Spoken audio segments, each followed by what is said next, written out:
और डीजे, इस पर समाज ने आपस में मिलकर प्रतिबंध लगाया है और यह बहुत बड़ी मुहिम हमारे आदिवासी क्षेत्रों में चल रही है। मतलब दहेज, दारू और डीजे, इसका किसी भी तरह से हम लोग वहां चलने नहीं देंगे। ड्राइवर को केस में डालकर अंदर कर दिया जाता है, पर आज तक ठेकेदार कौन है और कौन मालिक था, किसकी ट्रक थी, यह किसी को नहीं पता लगता है, क्योंकि सरकार भी उस सिंडिकेट का हिस्सा है। सबसे बड़ा शराब का सिंडिकेट हमारे वेस्टर्न मध्य प्रदेश में काम कर रहा है और ये उस बात से प्रमाणित होता है कि झाबुआ अलीराजपुर जिले का जो शराब का ठेका है 400 करोड़ का बिकता है। आप समझ सकते हैं, 400 करोड़। ऐसा जिला जो गरीबी रेखा में झाबुआ अलीराजपुर को अंक तालिका में सबसे नीचे देखा जा रहा है, तो जो इतना गरीब जिला है वहां पर शराब की बिक्री इतनी कैसे हो रही है? जितनी वो बिक्री दिखा रहे हैं उतने में तो हर व्यक्ति 1-1 लाख की शराब पी जाए। तो क्या ये आदिवासियों को शराबी कहना चाहते हैं? तो ये कहां का न्याय है कि आदिवासियों को शराब के नाम पर बदनाम करो और बड़ा बड़ा सिंडिकेट जिसका हिस्सा खुद सरकार है वो पूरा फायदा उसका उठा ले।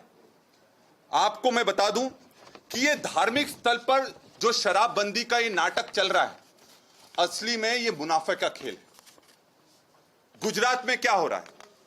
पहले टैक्स आपको सरकार को देना पड़ता था, अब वर्तमान भाजपा सरकार को टैक्स जाता है, तो सरकार भी इससे शराब भी वहां सस्ती मिल रही है और शराब की बिक्री धड़ल्ले से चल रही है। मैं तो ये कहता हूं सरकार से कि आप तो मध्य प्रदेश में शराब बंद करें। आदिवासी क्षेत्रों में सिर्फ महुए की शराब के अलावा, क्योंकि वो पारंपरिक रूप से हमारे पूजा पाठ में उपयोग होता है, उसके अलावा सब शराब को बंद होना चाहिए आदिवासी क्षेत्रों में। और इससे हमारी पूरी पीढ़ियां खराब हो रही हैं। और इसका एक बहुत बड़ा उदाहरण मैं ये देना चाहता हूं कि हमारे आदिवासी क्षेत्रों में D3 नाम का एक कार्यक्रम चल रहा है जो कि समाज की आवाज बनकर निकल रहा है, जिसमें D3 का मतलब दहेज, दारू और डीजे, इस पर समाज ने आपस में मिलकर प्रतिबंध लगाया है और यह बहुत बड़ी मुहिम हमारे आदिवासी क्षेत्रों में चल रही है। मतलब दहेज, दारू और डीजे, इसका किसी भी तरह से हम लोग वहां चलने नहीं देंगे।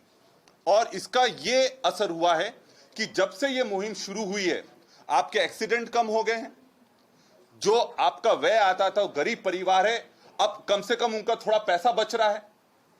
जो लोग मजदूरी, वैसे ही पैसा नहीं है, पलायन पर पूरी तरह से गुजरात पर निर्भर करते हैं, दूसरे राज्यों पर निर्भर करते हैं, धीरे धीरे वो कम हो रहा।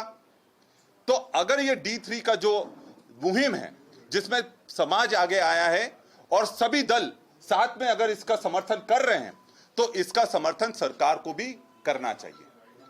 हमसे जुड़े रहने के लिए हमारे YouTube चैनल को सब्सक्राइब करें और नई वीडियो की नोटिफिकेशन के लिए बेल आइकॉन को दबाएं।